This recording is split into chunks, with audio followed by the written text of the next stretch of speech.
favor, han llevado neurología, su última oportunidad va a ser en emergencias el próximo ciclo. Entonces, nosotros somos médicos antes de ser pediatras, ginecólogos, cirujanos plásticos. Entonces, esto está dentro de nuestra competencia. Esto es una verdadera emergencia médica. No puedo escaparme, no puedo evadir. Así es que revisemos, por favor. Gracias y mil disculpas, doctora Gómez. Puede continuar. Muchísimas gracias. Bueno, sé que deben estar muy cansados, han sido 2 clases maratónicas y muy grandes y realmente crisis asmática con epilepsia es una, creo, doctor Carosi, una mala combinación porque realmente deben estar bastante cansados con tanta información. Sin embargo, este tema de maltrato infantil y abuso sexual del niño y el adolescente no es un tema tan pesado, pero es un tema importante y que deben de conocer porque en toda consulta pediátrica lo primero que debemos hacer es descartar si es que mi niño puede tener algún tipo de maltrato infantil o de abuso, que es muy importante identificarlo. Y vamos a ver por qué. Vamos a hablar sobre la introducción al tema, la definición, epidemiología, el impacto, las clases de maltrato, los factores de riesgo, cómo evaluamos al niño maltratado, cómo lo clasificamos, cómo tratamos al niño con maltrato o abuso sexual, cuál sería la actitud del profesional ante estos casos del maltrato y finalmente un poco de puericultura, que es lo que nos encantan los pediatras, de cómo orientar a los padres en pautas de crianza. Pues bien, empecemos. La información disponible nos indica que el maltrato es un problema que afecta a la salud física y el desarrollo de miles de niños y niñas y adolescentes en el mundo. América Latina y el Caribe no escapan de este problema y al contrario, para nosotros es un gran problema debido a que tenemos costumbres arraigadas en las familias, por lo cual es importante que el pediatra y todo aquel que atienda a niños avance en su detección, prevención y tratamiento, así como en el conocimiento de su magnitud, qué métodos de información podemos sacar para investigar y lograr educar bien a las familias y favorecer este número de casos de maltrato. La pandemia realmente ha aumentado el número de casos de maltrato infantil, a lo cual nuestros niños, niñas y adolescentes se encuentran expuestos dentro de la casa y de repente solos frente a un agresor. ¿Cómo es la violencia contra los niños según las etapas, según la edad, no? Vamos a ver que en los niños menores de 5 años hacia adelante podemos encontrar el maltrato infantil en cualquier grupo etario.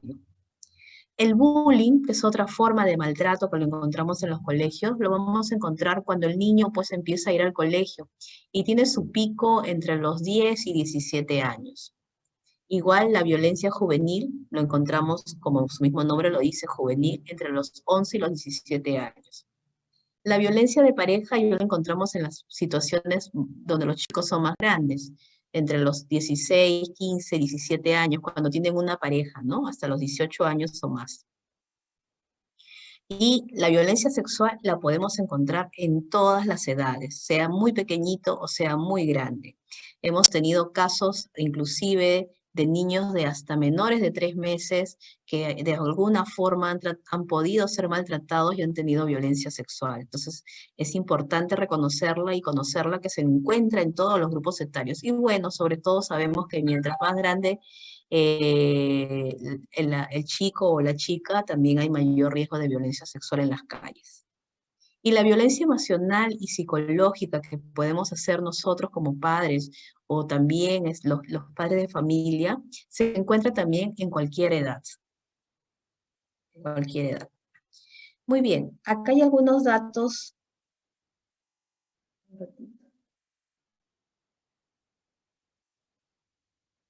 Muy bien. Acá hay algunos datos de maltrato en niños, niñas y adolescentes. Según la OMS, tenemos que nos informó en el año pasado, en el 2020, en el mes de junio, nos decía que había 1 de cada 5 mujeres y 1 de cada 13 varones que declaraban haber sufrido abusos sexuales en la infancia. El maltrato infantil, a la larga, va a causar problemas de salud mental y física que perduran toda la vida, y sus consecuencias a nivel socioprofesional van a enlentecer el desarrollo de cualquier país y de cualquier región, porque es un problema que causa una tara mental y una tara física. Es posible que prevengamos el maltrato infantil antes de que se produzca, y para ello es necesario un enfoque multisectorial. No solamente nosotros como médicos identificarlo, sino también todo, la escuela, la familia, la comunidad, debe de identificar estas enfermedades, esta patología. Los programas preventivos eficaces tienen que dar apoyo a los padres, dándoles conocimiento y técnicas positivas para criar a sus hijos. Y la atención continua a los niños y a las familias, por ejemplo, lo que nosotros hacíamos en Niños Sanos, nuestra atención continua cada 2 meses o cada mes, reduce el riesgo de repetir estos signos de maltrato porque de alguna forma los identificamos más rápido. Pero ahora con la pandemia, estas formas de atención presenciales se han ido disminuyendo y por lo tanto no tenemos tanta llegada a las familias como lo teníamos antes, ¿no? Entonces, una atención presencial, identificando si es que el niño tiene alguna lesión, minimiza las consecuencias de un maltrato. Entonces, ¿qué cosa es un maltrato o un abuso de menores?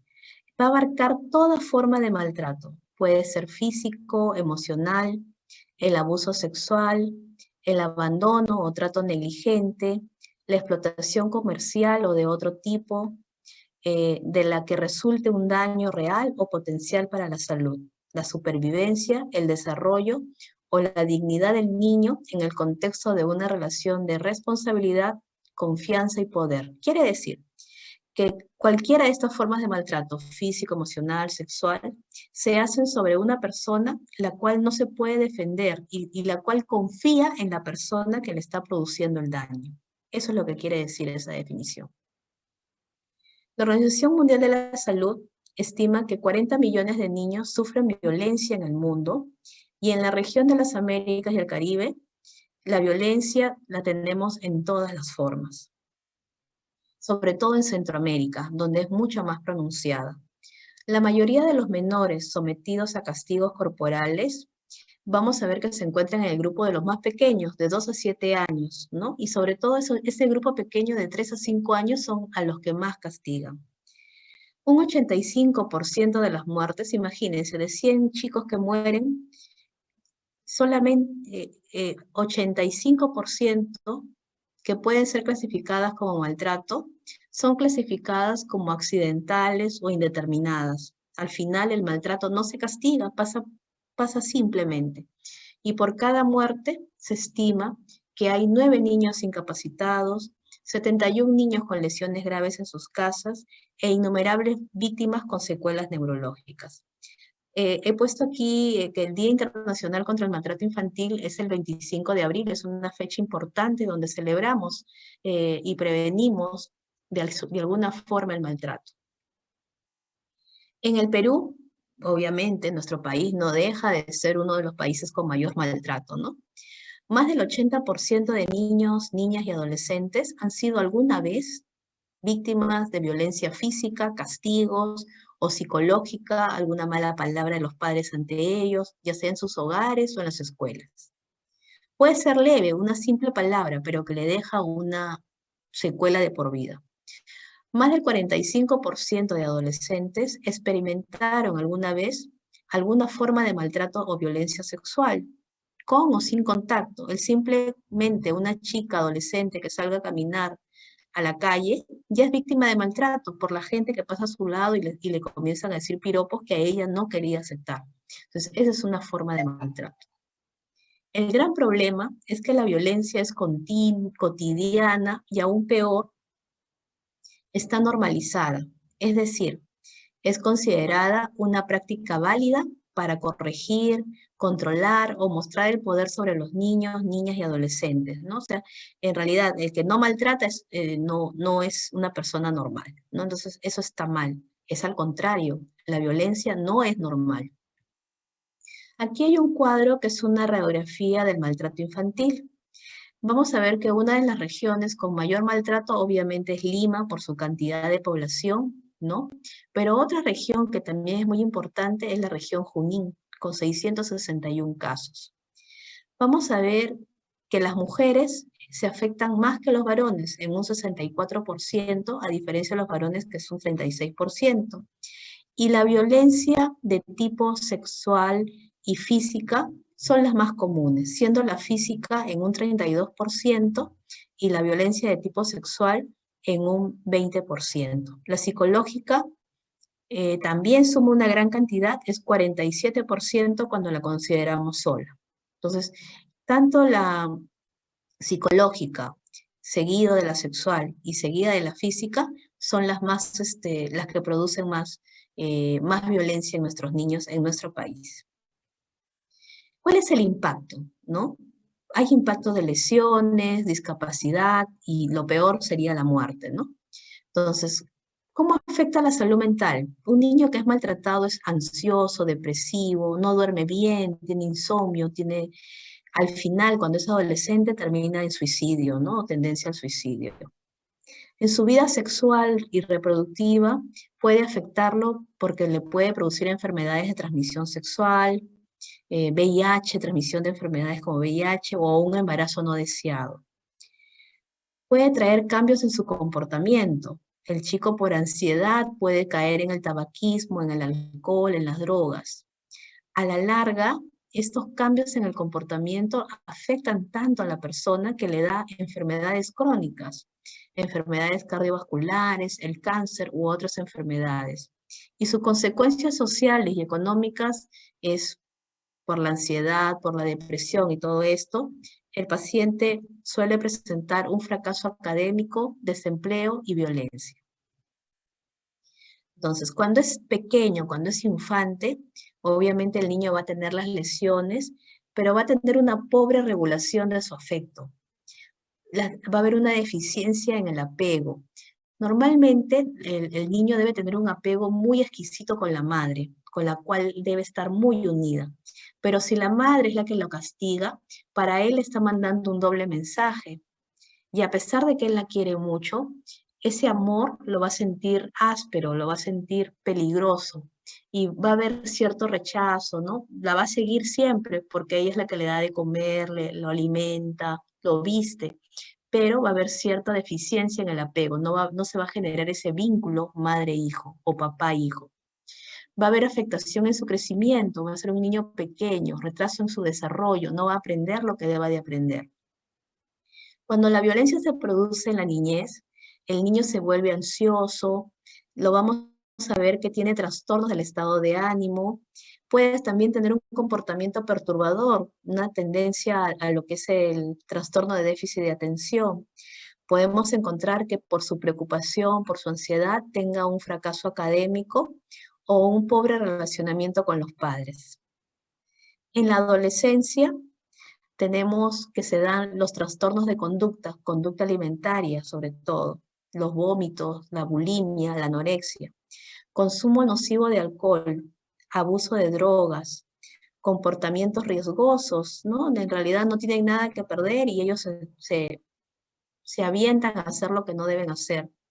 Y también se convierten, si ellos son víctimas de violencia, en perpetradores de violencia. Han aprendido que así se trata a la mujer, se le trata mal, ellos siguen con eso. Y cuando son adultos, vamos a ver que hay trastornos de personalidad, problemas de relacionamiento, no se relacionan bien con otras personas. Eso les genera problemas laborales y enfermedades crónicas como cardiovasculares y el cáncer. Pues bien, existen diferentes tipos de maltrato y ya lo mencionamos. El físico, el psicológico, el sexual, la explotación y la negligencia o el abandono. ¿Cómo es el maltrato físico? Lo conocemos, ¿no? Es toda forma de agresión que no sea accidental, que sea infligida a un menor por el uso de su fuerza física. Incluye dos categorías. Aquellos traumas físicos que pueden producir lesiones severas, como en la primera foto, vemos cómo se ha quemado las manos. Estas lesiones físicas severas incluyen quemaduras, hematomas, fracturas, envenenamientos y, y otras causas que pueden llegar a causar la muerte del niño. O también lo tenemos los traumas físicos que no producen un riesgo para la vida del niño, como son los que son provocados por una cachetada, sacudidas, pellizcos o prácticas similares, pero que sí dejan un daño psicológico. Ustedes imaginan que esa niñita que está abajo, que claramente ha recibido un golpe en la cara, no va a tener miedo, no va a tener luego algún problema en su personalidad, no va a tener esa sensación de que la pueden golpear, ¿no? A pesar de que esto no está causando ningún problema en su vida, ningún daño de muerte, ¿no? Pero sí un gran daño psicológico. Entonces, el maltrato psicológico o emocional sabemos que es el peor, es el que se produce en mayor cantidad. En nuestro país, el 42% es maltrato psicológico. Entonces, es el daño que de manera intencional se hace contra las actitudes y habilidades de un niño. Esto a la larga va a afectar su autoestima, va a tener una autoestima muy baja, su capacidad de relacionarse, la habilidad para expresarse y sentir, deteriora su personalidad, su socialización y en general el desarrollo armónico de sus emociones y habilidades, ¿no? Por ejemplo, esta mamá que le dice, eres un inútil, eres un tal para cual, no sirves para nada, ¿no? Eres un quedado y ahora te quedas sin comer y el niño solamente ha roto una taza en la casa, ¿no? Entonces, esos castigos excesivos, ese maltrato psicológico afecta al niño en su autoestima y en todo, ¿no? Entonces, ¿cómo podemos, los tipos de maltrato psicológico que se ven, ¿no? Primero, ignorar al niño, ¿no? Ignoramos al niño, simplemente es un niño fantasma, sus emociones, sus ansiedades, sus miedos y sus necesidades afectivas son totalmente imperceptibles para los padres o cuidadores, ¿no? La mamá se dedica a trabajar en la casa, no le hace caso, el niño hace lo que quiere, ni siquiera le habla, ni le dice está bien o está mal. El niño que sufre rechazo, ¿no? El niño pide, ¿no? Pero le rechazan sus necesidades, sus valores, sus solicitudes del niño no son tomadas en cuenta.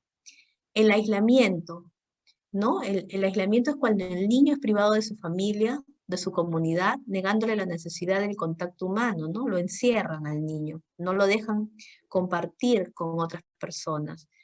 Es una forma de maltrato psicológico. El terrorismo, es cuando el niño está expuesto a ataques verbales e inclusive amenazas con objetos, creando un clima de miedo, hostilidad y ansiedad para el niño porque él cree que en cualquier momento le puede pasar algo. La corrupción, cuando el niño está expuesto a situaciones que transmiten y refuerzan conductas destructivas y antisociales, alterando de esta manera el desarrollo adecuado de conductas sociales, ¿no? Expuesto a un ambiente negativo. La agresión verbal es un maltrato psicológico, no le pegas, pero le das duro en su autoestima. El uso continuo es una forma de llamar al niño, ¿no? Eh, a veces hay usos despectivos, de palabras despectivas, ¿no? Oye gordito, oye nanito, ¿no? Entonces, eso es de una manera áspera y sarcástica le produce un daño al niño. Día a día va destruyendo, disminuyendo su autoestima. Y la presión. Ahora lo vemos muy constante, con esa constante exigencia para lograr un desarrollo rápido, esperando logros y aprendizajes a un nivel que no corresponde a su desarrollo neurológico ni mental. Hay mamás que les piden que sean el primer puesto del salón, pero sin embargo el niño no puede y por eso lo discrimina y lo presiona y lo insulta porque el niño no logra lo que ella quiere, ¿no? O las metas que ella quiere. Entonces, otra forma de maltrato es el abuso, ¿no? El abuso sexual puede incluir diversas prácticas sexuales. Puede ser el exhibicionismo, los tocamientos indebidos, manipulación de sus partes íntimas, el sexo anal, vaginal, oral, que sería lo más explícito, la prostitución y la pornografía. Pero el abuso sexual en menores consiste en la participación de un niño en una actividad sexual que él no comprende plenamente, ¿no? O sea, él no sabe lo que está haciendo y a él no le produce ningún placer lo que le está ocurriendo, ¿no? Entonces, él no es capaz de dar un consentimiento a que ocurra esto. Entonces, él no está preparado a expresar su consentimiento, ¿no? Y esto infringe sus leyes o sus tabúes sociales y se siente perpetrado y se siente mal el niño, ¿no? El abuso sexual en menores se produce cuando esta actividad tiene lugar entre un niño o un adulto, o también puede ser entre un niño y otro niño o adolescente, pero que por su edad tiene es mayor que él, ¿no? Tiene mejor desarrollo, ¿no? Y el niño en esta persona tenía cierta relación de responsabilidad, confianza, ¿no? O poder, ¿no? Entonces la finalidad del abuso sexual al último es satisfacer a una persona, pero que no es el niño. Y el niño al final se siente perpetrado, se siente dolido, ¿no? Y queda con una gran secuela psicológica. Esta es de México del año 2020, donde de las chicas que hoy tienen 15 años, el tipo de violación o abuso que han sufrido, en la mayoría de casos ha sido por contacto sexual, en un 6.4%, el intento de sexo forzado en un 3.9%, mostrar sus genitales en un 3%. Pero ¿quiénes lo hacían? En un 20% los tíos, en un 16% los primos y en un 8.5% los hermanos o otro familiar en un 6.4%. Entonces, veamos cómo el perpetrador se encuentra en la familia de estas niñas, ¿no? La explotación comercial, ¿no? O de otro tipo, se refiere a utilizar a los menores en el trabajo o en otras actividades en beneficio de otras personas. Esto incluye el trabajo infantil y la prostitución infantil. Estas actividades van en detrimento de la salud física y mental del niño, de su educación o su desarrollo espiritual, moral y social, emocional, ¿no? Es una forma de maltratar al niño y queda también con muchas secuelas de esto. El abandono o trato negligente se produce cuando en el contexto de una familia que puede brindarle algo a este niño, no le proporciona lo necesario para su desarrollo en lo que es su salud, su educación, su desarrollo emocional, su nutrición, su protección y sus condiciones de vida segura, a pesar de poder hacerlo. O quizás lo abandona hay mamás que abandonan a sus niños y los dejan simplemente en la calle, ¿no? Sin ninguna protección. Como consecuencia de ello, se perjudica y se produce un gran daño en la salud del niño, tanto en su desarrollo físico, mental, espiritual, moral y social. Cabe aquí incluir que el hecho de no vigilar a los niños y no protegerlos de daños, en la medida de lo posible, es el trato negligente que le podemos dar. De repente está en la casa, pero no los vigilamos, no los protegemos y les pasan accidentes, se golpean, se caen de la cama, pero la mamá no hace nada, ¿no? Eso es un trato negligente. ¿Cuáles son los factores de riesgo? Cuando tengo un paciente que me llega a la consulta, para una adecuada intervención, yo tengo que saber cuáles son los factores de riesgo que predisponen a que se presente el maltrato. Pueden ser inherentes al niño, inherentes a la familia o inherentes a la comunidad también. ¿Cuáles son? Los inherentes al niño son aquellos niños que no son deseados, ¿no? A niños prematuros, con bajo peso, niños que nacen con enfermedades crónicas, aquellos que son hiperactivos, el niño que nace con alguna discapacidad. Usualmente estos niños, por su misma calidad de nacimiento, son irritables, ¿no? O por su misma discapacidad. Entonces, no realizan las funciones que el adulto desearía que esté esperando que realice. Por ejemplo, debe de pararse a los 8 meses, pero tiene 1 año y medio y no se para. Entonces, esto causa una frustración en la madre, ¿no? Y los padres se culpan porque de repente no han sido buenos y los lleva a maltratarlos, ¿no? Hay también factores inherentes a la familia, ¿no? Los padres jóvenes, esos matrimonios muy jóvenes de adolescentes, ¿no? La familia monoparental, sea de mamá o de papá sola. el tener un embarazo no deseado, el que sea pequeño y sea una exposición precoz a la violencia, ¿no? Mamás que han tenido violencia desde pequeñas o padres que han tenido violencia desde pequeños también son violentos con sus niños. Aquel padre que consume mucho alcohol, que consume drogas, el abuso de sustancias, ¿no?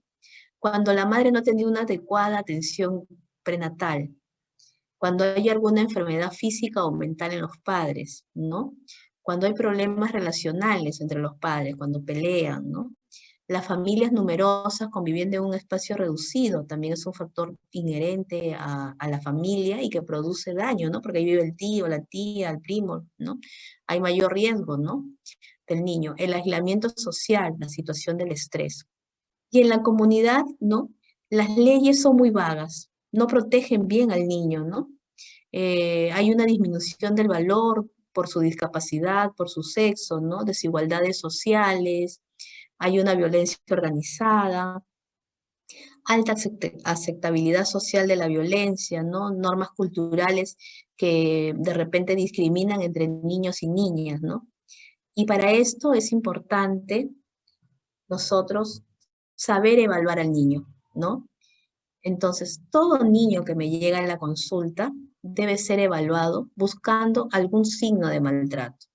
Lo hagamos en consultorio externo, lo hagamos en emergencia, lo hagamos en hospitalización, tiene que ser evaluado. Entonces, nosotros al examinar busquemos si hay lesiones físicas sugestivas de maltrato, algún golpe que no tiene una explicación, ¿no? Si es que vemos algunas lesiones en genitales, puede ser en ano, en recto.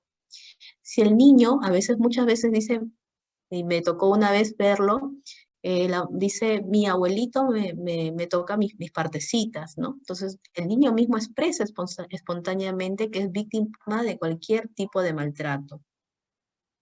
Si hay evidencia de alteración en el comportamiento del niño, un niño que iba creciendo normal y la madre te dice, bueno, ya no quiere jugar, ahora se llora todo el día, ha cambiado en sus estudios, ya no se saca tan buenas notas como antes, ¿no? Si hay evidencia de alteración en el comportamiento de los cuidadores, a veces los cuidadores se muestran, tú les notas algo raro a esos cuidadores, ¿no? Algo que no va con lo normal. Si el niño está descuidado en su higiene, esos niños que no los bañan, no les cambian la ropita, no porque sean demasiado pobres, sino porque de repente teniendo, y tú ves que la mamá está bien vestida con el celular al año, con la buena cartera Gucci, pero el niño está todo descuidado, ¿no? Discrepancia entre una lesión y una historia relatada como origen de la lesión. Golpes que no tienen explicación. Ves un golpe en una zona donde el niño no se podría golpear de ninguna manera y ves golpes en esa zona. Entonces no hay una discrepancia entre lo que la mamá me cuenta y lo que el niño tiene en su cuerpito. Otra cosa que debemos evaluar es cuando el papá o la mamá trae al niño a la consulta tardía, ¿no? Cuando ya la lesión es grave, de repente está con una fractura de brazo, pero lo trae a los 2 o 3 días, ¿no? O sea, lo ha tenido llorando 2 o 3 días de dolor al niño. Y también si el niño está descuidado en su salud, por ejemplo, está con tos y no lo lleva a tratar, ¿no? O no busca la atención médica y lo tiene con tos un año, de repente una semana, 2 semanas, y el niño se empeora y hasta puede llegar a ser neumonía u otro cuadro, ¿no? Muy bien, entonces, ¿qué hacemos para evaluar al niño buscando maltrato? Hay 4 preguntas importantes que no debemos olvidar cuando evaluamos al niño. Primero, ¿cómo se produjo esa lesión? ¿Cómo se produjeron las lesiones? Si tiene varias. ¿Cuándo se produjeron las lesiones?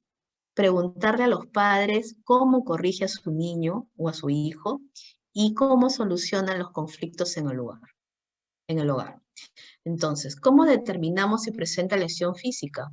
Cuando es sugestiva de maltrato, ¿no? Lesiones con la forma del objeto o huella de un objeto o lesiones en zonas posteriores, por ejemplo, dorso de las manos, espalda, glúteos o cualquier fractura es sugestiva de maltrato. Aquellas inespecíficas que se encuentran localizadas en áreas expuestas, ¿no? A veces en brazos, no tienen una forma limitada, no tienen un patrón definido. Entonces, determinar también cuando examinamos al paciente si presenta flujo vaginal o flujo peniano, si hay secreción o sangrado en sus zonas genitales, ¿no? Lesiones o cicatrices en esa zona. A veces, como les digo, el niño mismo expresa espontáneamente que es víctima de maltrato. Mi mamá me castiga. ¿Cómo te castiga? Me sienta en la plancha, ¿no? O me sienta en una piedra caliente. O me pone la plancha en la mano para que no vuelva a hacer lo que estoy haciendo. Y te lo dice el niño, ¿no? Determinar si existe discrepancia entre la historia y desarrollo de la enfermedad y las lesiones, ¿no? Si tú ves que la mamá te dice, no, ayer nomás se hizo la lesión, pero tú ves que ya es una lesión antigua y que hay varias lesiones, entonces lo que me cuenta no tiene relación, ¿no? Observar si hay evidencia de alteración en el comportamiento del niño, ¿no? El niño maltratado es un niño, a veces puede ser muy agresivo, puede ser a veces muy temeroso, generalmente es retraído, no te mira directamente a los ojos, evita el contacto visual y el contacto físico, y presenta conductas autodestructivas o alteraciones del sueño, ¿no? Siempre me acuerdo de una mamá que tenía a su hijita que la dejaba cuidando con la nana, y la niña siempre que llegaba una muñeca le sacaba la cabeza. Y la mamá no sabía por qué tenía esa conducta autodestructiva con sus Barbies, ¿no? Con sus muñecas preferidas. Pero al final se descubrió que la empleada, la nana, maltrataba a la niña, ¿no? La encerraba en el baño cuando la mamá no estaba. Entonces, al final la niña de 4 años contó lo que le pasaba. Entonces, observar si hay evidencia de alteración en el comportamiento de los cuidadores, ¿no? Como muchas veces están a la defensiva, ellos no hacen nada, ellos solo cuidan, ¿no? O son muy descuidados en su persona, o son personas castigadores que inmediatamente están de forma agresiva reprimiendo al niño. Determinar si el niño está descuidado en su higiene, ¿no? Si, cómo está su aseo, el cuidado de sus dientecitos, se lavan o no, en su cabello, tiene piojitos, no tiene piojitos, cómo están sus uñas, largas, cortas, sucias, ¿no? Determinar si el niño está descuidado en su salud, ¿no? Cuando la consulta es tardía para la causa, ¿no? Tenemos que ver si el esquema de vacunación está completo. Cuando esté incompleto, esa mamá es un poco descuidada, ¿no? Porque normalmente la mamá busca, como sea, vacunar a su hijito para prevenir las enfermedades. Y cuando el niño no gana peso o no se encuentra en su peso y talla normal, ¿no? Cuando tenemos niños desnutridos también, ¿qué pasó allí? ¿Por qué no lo alimentó bien? Entonces, ¿cómo clasificamos al niño? Existen 4 posibles clasificaciones cuando hacemos nuestra historia clínica. El niño que puede ser compatible con maltrato físico o abuso sexual, en el niño que podemos sospechar que hay un maltrato, en aquel niño donde notamos que hay una falla en la crianza y cuando no hay sospecha de maltrato. Entonces, ¿cuándo es compatible de maltrato físico y o abuso sexual? Presenta lesiones físicas sugestivas de maltrato, ¿no? Lesiones en genitales, evidentes en ano, ¿no? Y el niño puede expresar directamente o espontáneamente que es víctima de maltrato físico o abuso sexual. Entonces, ¿qué hacemos? Primero, tratamos las lesiones y el dolor. Debemos de referir a niveles superiores, notificar a la autoridad competente, puede ser a la fiscalía, y contactar con la red de protección del niño maltratado. Cabe decir que aquí en el Perú, en los hospitales más grandes, tenemos centros de atención para los niños con maltrato, que se llaman MAMIS. Entonces, nosotros debemos derivar a estos centros de atención donde la atención es multidisciplinaria. La cabeza de estos centros la lleva un pediatra, pero está siempre apoyado de un psicólogo, de una enfermera, de un personal que tiene capacidad legal, de repente de un abogado, ¿no? Y de una nutricionista.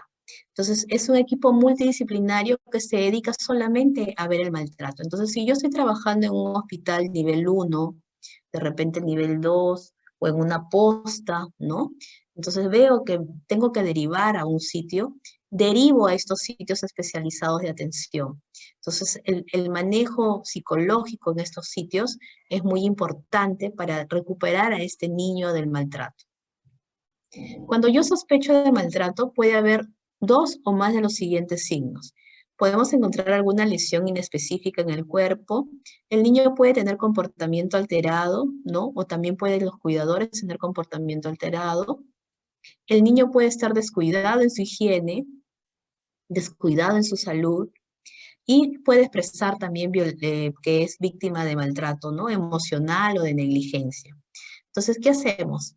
En este caso, si sospechamos de maltrato, referimos a un profesional de trabajo social o psicología y si existen fundamentos, contactamos con la red de protección del niño maltratado.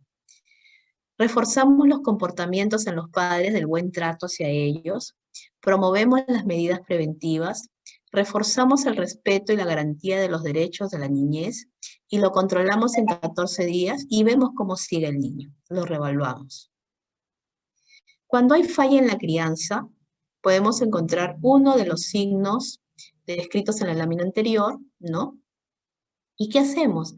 Reforzamos los comportamientos positivos de la familia del buen trato, promovemos las medidas preventivas, reforzamos el respeto y garantía de los derechos de la niñez y citamos a las normales que tiene para crecimiento y desarrollo para identificar si el niño tiene algún problema en su crecimiento y desarrollo. Y cuando no hay sospecha de maltrato, el niño no tiene ninguno de los signos anteriores, entonces tenemos que favorecer esto. Entonces felicitar a la madre, decirle, señora, qué bien, su niño está cuidado, está ganando de peso, va muy bien. Reforzar ese comportamiento positivo del buen trato, siempre con cariño, siempre que le dé de lactar, señora, dígale que le quiere, abrácelo, muéstrele su cariño. Entonces, promovemos las medidas preventivas y recordar siempre que debe de traerlo su control del niño sano. Esta es la hoja de registro de maltrato infantil y abuso sexual que utilizan los centros de clasificación de MAMIS. Entonces, aquí tenemos las preguntas que hemos estado conversando. ¿Cómo se produjeron las lesiones? ¿Cuándo se produjeron? ¿Cómo corrige usted a su niño? ¿Cómo solucionan los problemas? Entonces, ¿qué determinamos? Si presenta lesión física, sugestiva de maltrato o inespecífica, para determinar si presenta presiones en genitales o ano. Determinar si existe discrepancia entre la historia y desarrollo de las lesiones. Determinar si el niño expresa espontáneamente que es víctima de maltrato. Determinar si hay evidencia de alteración en el comportamiento del niño. Determinamos si hay evidencia de alteración en el comportamiento de los cuidadores. Determinamos si el niño está descuidado en su higiene y determinamos si el niño está descuidado en su salud. Y vamos marcando con un check lo que corresponde con ese paciente que estamos viendo en ese problema, ¿no? Muy bien, ¿cómo tratamos al niño con maltrato y abuso sexual? Si el niño es compatible con maltrato físico o abuso sexual, tenemos que referirlo a un nivel especializado. No podemos manejarlo si estamos en un centro de salud ni nada de eso. Tenemos que referirlo a un hospital nivel 3 o 4 y notificar a la autoridad competente, a la Fiscalía o a la Red de Protección, al Ministerio de la Mujer, si ustedes quieren. El personal de salud también debe de indicar el tratamiento apropiado de las lesiones que presenta el niño, ¿no? Calmamos las lesiones que tiene en ese momento el niño y derivamos a nuestro paciente. Si sospechamos de maltrato, derivamos a un profesional de trabajo social o de psicología, quien va a contactar a la familia y va a llamar la atención a la red de protección del maltrato infantil para identificar si el niño está en maltrato. Reforzamos los comportamientos de buen trato, ¿no? Y promovemos medidas preventivas para reforzar el respeto en la familia.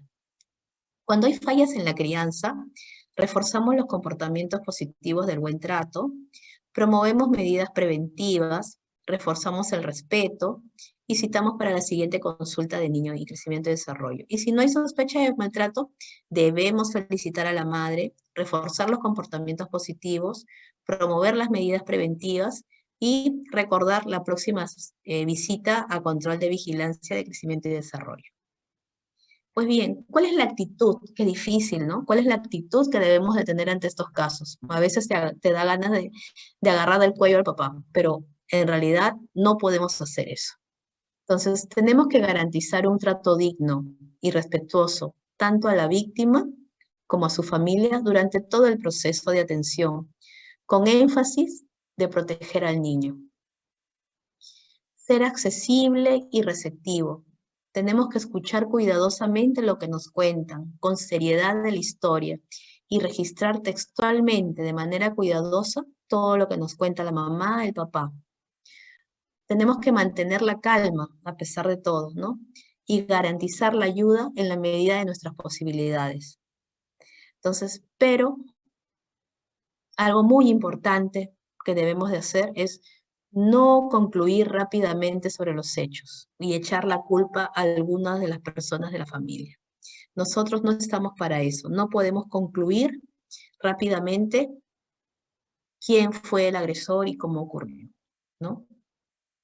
Entonces, dejémoslo eso para medicina legal y para todos los otros exámenes.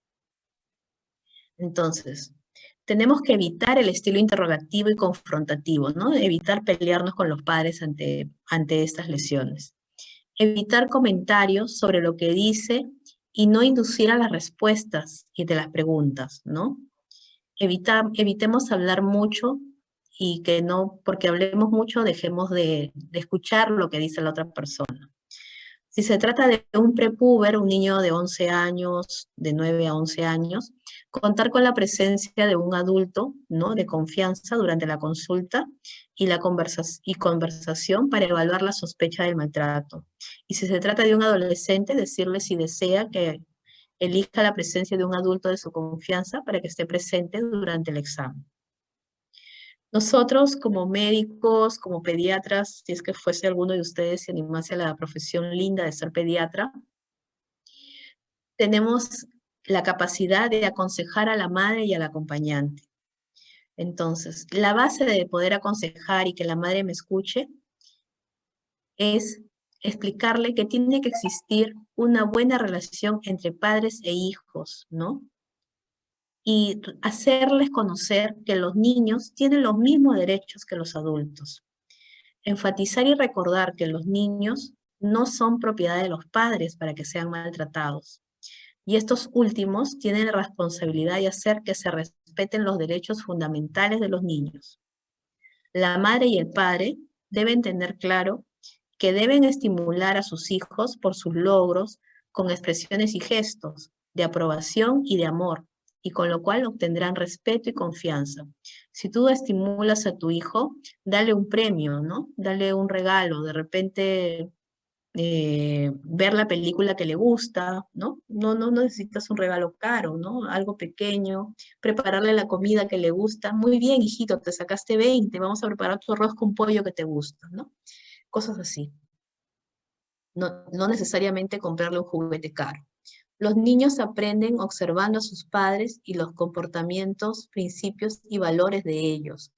Si los padres tienen valores, principios, el niño aprende a comportarse igual que ellos. Deben aprovechar el mayor tiempo posible para conversar con sus hijos, desarrollar actividades juntas, conocer lo que piensan, sus sentimientos, sus ideas y aspiraciones. Hay a veces que la mamá o el papá llegan a la consulta con el niño con maltrato y muchas veces ni siquiera están conscientes del problema. Si la mamá o el papá está consciente de que sí hay problema, en este caso que hay un probable maltrato de su niño, entonces tenemos que explicarle de forma directa que la única forma de defender a su hijo frente al maltrato es acudir a la autoridad, la fiscalía, la autoridad competente, ¿no? Reforzar la importancia del compromiso y la defensa de su hijo. Informarles sobre la legislación, ¿no?, que los protege en caso de abuso sexual o en caso de maltrato. Informar qué instituciones pueden ayudar para la atención, el Ministerio de la Salud, los centros MAMIS. Informar de la importancia como ciudadanos de denunciar los casos de abuso sexual. Es necesario que lo denuncien. Los padres deben enseñar a su niño habilidades para que se den cuenta y rechacen de manera firme cualquier intento de abuso sexual. Por eso es muy importante la educación sexual, chicos. Si un chico no tiene educación sexual, puede sufrir de algún tipo de maltrato, de algún tipo de tocamiento, y ni siquiera se va a dar cuenta que es un tipo de maltrato o de tocamiento indebido. Por lo tanto, es importante que ellos sepan y sepan también defenderse, sepan decir, no, oye, me estás tocando mis partes íntimas, no lo debes hacer, ¿no? Le voy a decir a mi mamá, le voy a decir a mi papá. Si el paciente, si la madre o el padre no están conscientes del problema, entonces a ellos sí, ayudarlos a que reconozcan que el uso del castigo físico o el maltrato psicológico causa mucho daño. Deben conocer que tienen derecho y la obligación de corregir a sus hijos, pero el castigo físico, la humillación y las amenazas deben evitarse. Entonces, ¿qué recomendaciones le damos a los padres y cuidadores de cómo disciplinar a sus hijos? Porque muchas veces el castigo físico o psicológico se da por estas causas, porque queremos disciplinarlo y de repente el niño no hace caso. Entonces, para prevenir el maltrato, primero, el adulto tiene que reconocer que los niños son personas con derechos y estos derechos deben ser respetados. Los niños no son propiedad de los padres. La base de una buena relación con los niños es la expresión permanente de afecto y de amor. Aprovechar el mayor tiempo posible para conversar con sus hijos, desarrollar actividades juntos, conocer qué sentimientos, ideas y aspiraciones tienen. Los niños aprenden de los adultos y los observan, ¿no? Y aprenden de todo lo que tienen a su alrededor, pero más de sus padres. Entonces, de acuerdo a cómo tú te comportes, tu hijo se va a comportar. Educar a reprender a los niños, ¿no? Por sus fallas, no implica que lo insultes, que le des una agresión física o una agresión verbal, ¿no? El uso del castigo físico o verbal causa mucho daño en ellos y quedan para toda la vida con ese daño. Entonces, hay que establecer reglas claras para la crianza del niño. Y es mucho mejor si estas son pocas y básicas. Por ejemplo, terminas de comer, de cenar, te lavas los dientes y todos a dormir.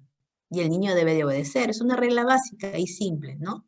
Entonces, y son pocas las reglas que tú le das en su crianza. Aplique siempre las mismas reglas, no las varíes a cada rato. Cuando al niño se le permite un día una cosa y al otro día no, se le confunde. Por ejemplo, ya hoy día comes caramelos antes del almuerzo.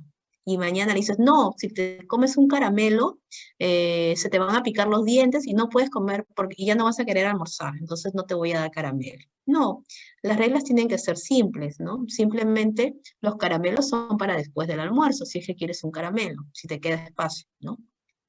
Entonces, no cambiar las reglas de un día a otro. Establecer un acuerdo sobre la aplicación de las reglas de modo que todos la cumplan. Tiene que haber un acuerdo entre mamá y papá. La mamá no puede decir, sí, anda a la fiesta, y el papá no puede decir, no, no vayas. Tiene que haber un acuerdo, un consenso entre ambos.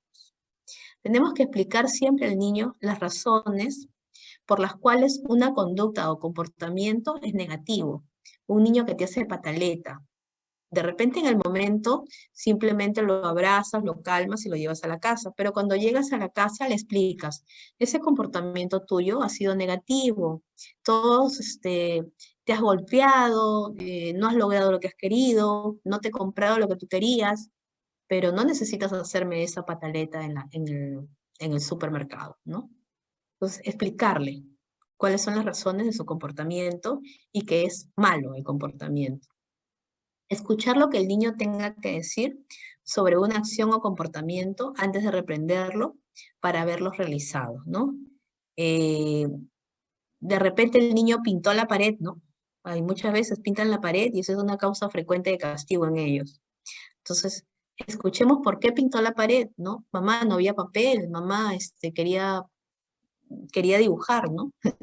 Pero entonces, antes de reprenderlo o castigarlo, escuchar por qué lo ha realizado. Es importante contar hasta 10 antes de reprender al niño, porque si hacemos a la primera, de repente lo insultamos, de repente herimos sus sentimientos o autoestima. Entonces contemos hasta 10 antes de reprender al niño por algo que hizo y que piense un momento cuál será la forma más adecuada de corregirlo, su conducta o su comportamiento incorrecto, ¿no? No bruscamente, lo que primero que se nos viene a la mente es hacerlo, no. Contemos hasta 10, pensemos cómo lo vamos a corregir y luego hablemos. No reprender al niño por algo que pasó mucho tiempo atrás. Muchas veces, si es muy pequeño, no va a recordar lo que pasó. Entonces, de nada vale que lo reprendas lo que pasó hace un mes, ¿no? Hace un mes tiraste la comida al piso. No, de nada vale, ¿no? Entonces, no reprender al niño por un hecho 2 veces seguidas, ¿no? Ya lo reprendiste una vez, no va a venir la mamá, la abuelita, el tío, todos a reprenderlo por la misma causa, ¿no? Una sola vez se le reprende y queda claro que lo que ha hecho está mal. Jamás trate despectivamente al niño. Oye, gordito, oye, chiquito, oye, enanito. Eso les causa mucho, mucho dolor y puede dañar su autoestima. Nunca amenazar a los niños. Si te portas mal, me voy a ir de la casa. Es lo peor que puedes hacer. Crece un niño muy inseguro. No emplee el castigo físico, los gritos o los insultos como una forma de generar respeto, ¿no? Para que me tenga miedo y no haga nada, ¿no? Y corregir un comportamiento inapropiado. No, realmente si tú lo gritas, lo insultas, lo único que harás es hacer que el niño se retraiga, se vuelva tímido, no conteste, no te mire a los ojos y su autoestima se destruya, pero no te va a hacer caso, ¿no? Al final, cuando tú no lo veas, va a ser lo mismo. Y importantísimo conversar con los chicos sobre la prevención del abuso sexual. Importantísimo que tengamos educación sexual en las escuelas para evitar que los chicos sean víctimas de abuso o de discriminación. Muy bien, hay líneas de atención en nuestro país, hay muchas formas de atenderlo. Tenemos la línea 100 que atiende las 24 horas del día a nivel nacional y podemos tener denuncias de maltrato de familias, de mujeres y también maltrato infantil. Y sobre todo que desde el año 2011 se crearon los módulos de atención de maltrato infantil y de adolescente en salud que se llaman MAMIS y que allí derivamos a los niños que sufren de maltrato en estas épocas. Muy bien, las fuentes de información y muchas gracias por su atención, chicos. Realmente entiendo que deben estar cansados. No sé si habrá alguna pregunta. Gracias, doctora Gómez, por su excelente presentación. No sé si hay alguna pregunta, por favor.